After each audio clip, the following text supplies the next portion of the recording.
အတီးဒေါပလေးအကလေးကဆိုလို့ချင်းလူတွေကိုဘလို့အထောက်အကူပြုလဲဆိုတော့အခုတင်နေရဲ့အကျွေးတွေကိုလည်းမြင်မြင်ဆန်ဆန်နဲ့ကြည်တဲ့သူတွေအတွက်အကောင်းဆုံးဝင်ဝေရှာပေးတဲ့အကလေးတစ်ခုပါပဲချင်းအခုအလုံးလက်မဖြစ်နေတဲ့သူတွေအပေါ်ဝင်ဝေရှာခြင်းတဲ့သူတွေကလေးမိမိတဲ့အတွက်တနေ့ကုန်မှာအချိန်တစ်နိုင်နှစ်နိုင်နဲ့ပေးရုံနဲ့ကိုအတွက်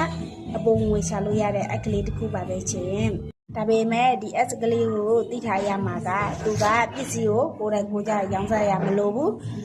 အခါမှာတူလောင်စရာလည်းမလိုဘူး online ကနေလည်းရောင်းစရာမလိုဘူးကိုကရောင်းရမှာလားဘာလို့လုပ်ရမှာလဲဆိုတော့ကိုကအတီ .s software လေးကိုက live mod တင်ပြီးပို့တင်ပေးရုံပါပဲချင်းဘာလို့လဲဆိုတော့အဒီအထက်မှာရှိတဲ့ပစ္စည်းတွေဆိုလို့ချင်း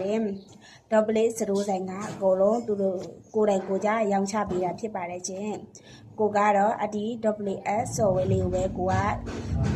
Facebook ပေါ်အခု YouTube ပေါ် TikTok ပေါ်အားလုံးကို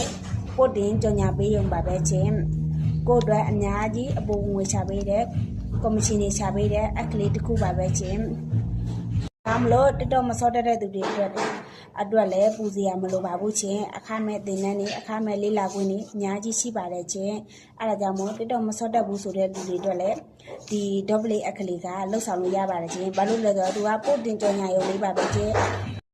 ဒီ double A ကလေးကဆိုရင်လွယ်ကူရွေးချင်းတဲ့အကလေးတစ်ခုဖြစ်တဲ့အတွက်ကြောင့်မလို့ကိုရီဗမာပြည်သားတွေမြန်မာပြည်ပြန်ကျင်တဲ့သူတွေအကျွေးတွေတင်နေတဲ့သူတွေဆိုရင်ဒီ double A ကလေးကိုစူးစမ်းကြည့်မှာလေချင်းမစူးစမ်းပဲနဲ့တော့ဘယ်အရာမှမရပါဘူးရှင်စူးစမ်းမှရမယ်အတွက်ကြောင့်မလို့အဲ့ဒီ double A လေးကိုစူးစမ်းကြည့်မှာလေချင်းအခုညီမတို့အဖွဲမှာပဲဆိုရင်လည်းအကုန်လုံးအတူတူပဲစူးစမ်းကြတာအခုဆိုလို့ချင်းကော်မရှင်ကရတဲ့သူတွေနဲ့အပေါ်ငွေချတဲ့သူတွေနဲ့ဆိုလို့ရှိရင်အများကြီးပဲဖြစ်နေပါပြီရှင်သူမျိုးတွေရတော့ကိုတွေတငယ်ချင်းတွေကိုတွေတဖေးဖို့ပေါ်တိတော့ပေါ်တငယ်ချင်းတွေလည်းရစေချင်ပါတယ်ချင်းအဲ့ဒါကြောင့်မလို့အကုန်လုံးစူးစမ်းကြမယ်ဖြစ်တဲ့ကြောင့်မလို့အကုန်လုံးဖိတ်ခေါ်ပါတယ်ချင်း WF ကလေးကအပေါ်ငွေချပေးတဲ့အကလေးဖြစ်တဲ့ကြောင့်မလို့အကုန်လုံးကိုရစေချင်နဲ့စူးစမ်းစေချင်ပါတယ်ချင်းနောက်ပြီးကြတော့ mobile phone လေးတစ်လုံးချီုံနဲ့အကိုအတွက်အပေါ်ငွေချပေးတဲ့အကလေးဖြစ်တဲ့အတွက်ကြောင့်မလို့အလုံးပဲ double ကိုစိတ်ဝင်စားတဲ့လေးလာခြင်းနဲ့ဆိုရင်တော့ comment ထဲမှာ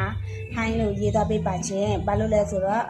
သူကတင်ယူခွင့်လေးလာခွင့်အကောက်ပွင့်ကရအကုန်လုံးအခမဲ့ဖြစ်တဲ့အတွက်ကြောင့်မလို့ဘာမှစိတ်ပူစရာမလိုပါဘူးချင်းကိုအတွက်